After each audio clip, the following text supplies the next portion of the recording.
Ciao a tutti, in questo video oltre a parlare della prossima patch in arrivo a breve, vi parlerò anche di ciò che è cambiato in tutti questi mesi su New World, in modo da aggiornarvi sulla qualità di gioco che è sicuramente migliorata.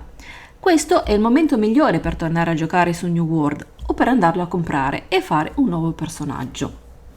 Questo perché ci sarà un importante evento bonus, ossia un evento che ci darà la possibilità di avere un bonus di 1,5 di esperienza in più per tutti coloro che andranno a espare il proprio personaggio. Questo evento avverrà dal 5 ottobre 2022 fino al 17 ottobre 2022. Quindi, come vi dicevo prima, è molto importante in questo momento, anzi anche dal 5 ottobre partito l'evento, iniziare a fare un nuovo personaggio, perché andrete molto più velocemente, quindi salirete di livello molto più velocemente e sarà molto più semplice arrivare al level cap.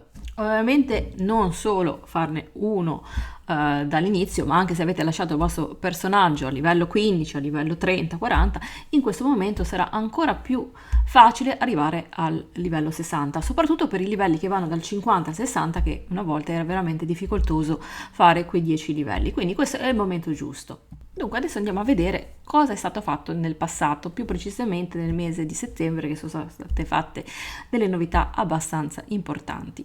Quindi questo riguarda soprattutto per i livelli nuovi, ossia dall'1 al 25.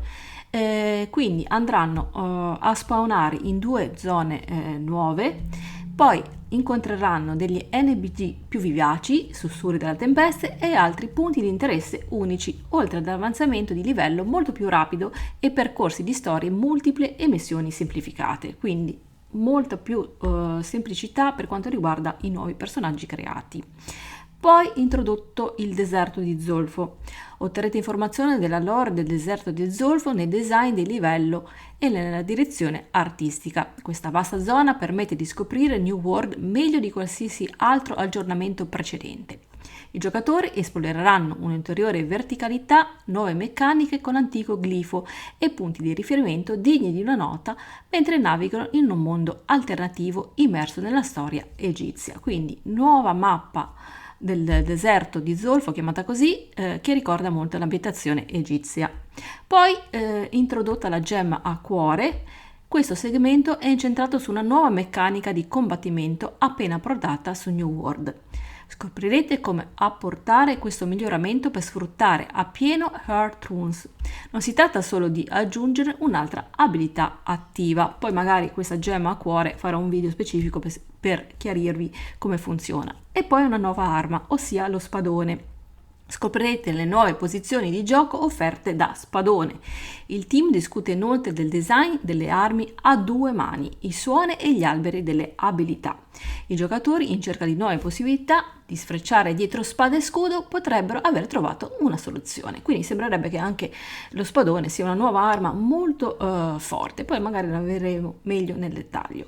E poi una nuova spedizione chiamata Enneade. La nuova spedizione è una piramide costruita da Imhotep e dagli antichi migliaia di anni fa. I giocatori scaveranno per trovare l'eredità di questo punto di riferimento, incontreranno più boss rispetto a tutte le altre spedizioni e eluderanno varie misure di sicurezza mentre affronteranno il cuore dei problemi di deserti di Zolfo. Quindi in questa nuova mappa chiamata Deserto di Zolfo c'è una nuova spedizione che ricorda un po' l'ambientazione egizia, perché come vi dicevo un po' tutte le nuove zone vanno a ricordare la zona, quindi le costruzioni egizie, quindi appunto sarà una piramide, oppure quelle greche.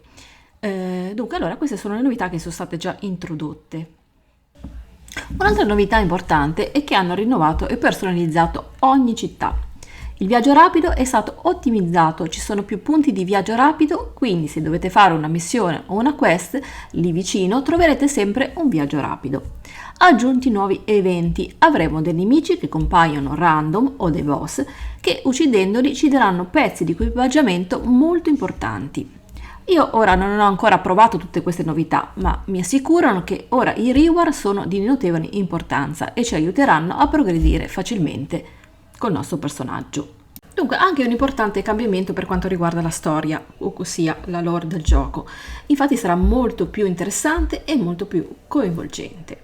Dunque, vi avevo già anticipato qualche mese fa delle nuove spedizioni trasmutate. Adesso sono state aggiunte e aggiungono quindi ricompense e rigiocabilità alle vostre spedizioni preferite. I trasmutatori aumentano tutti i nemici. Gli scontri consueti ora richiedono nuove strategie, forse mai considerate prime, in cambio di nuove attrezzature e risorse personalizzate.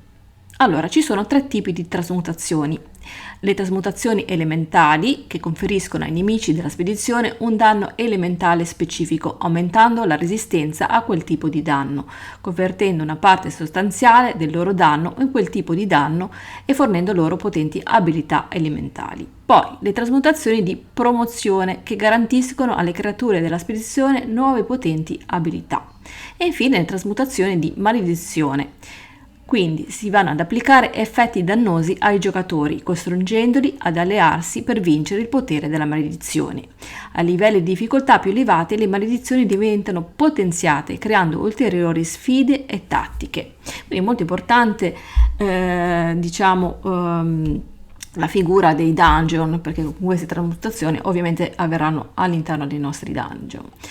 Poi nuove modalità per quanto riguarda il PvP. Quindi introdotte le arene PvP 3 vs 3.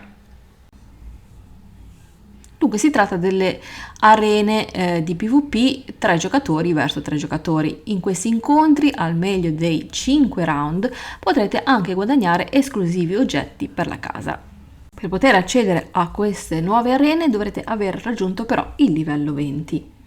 Poi sono state introdotte 9 armi. Avevamo già visto in passato l'introduzione del guanto del vuoto e poi c'è stata l'introduzione dello schioppo, ossia una arma che va bene sulle build da mago o picchiaduro, perché va a fortificare l'intelligenza e quindi è più adatta per questo tipo di classe.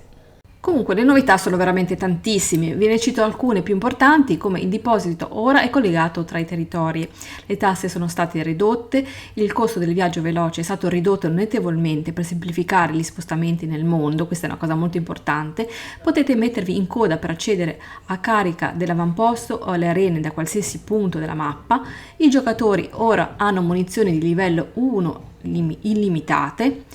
Ora basta che ci sia un giocatore di un gruppo davanti alla porta della spedizione per poter aprire. Il respec, poco costoso, vi permette di provare un sacco di build e combinazioni di armi diverse. Ora ci sono tempi di ricarica globale per le competenze. Dunque, come vedete, questo gioco non è stato abbandonato da Amazon, ma anzi è stato molto migliorato. Adesso io tornerò a giocare su questo gioco, vedrò personalmente tutte queste novità e vi farò alcuni video in modo da farvi sapere se poi effettivamente il gioco è realmente migliorato, e quindi farò anche degli approfondimenti. Quindi se siete interessati a vedere altri video di questo gioco, naturalmente fatemelo sapere qui sotto nei commenti e mettete un bel mi piace a questo video. Ciao a tutti e alla prossima!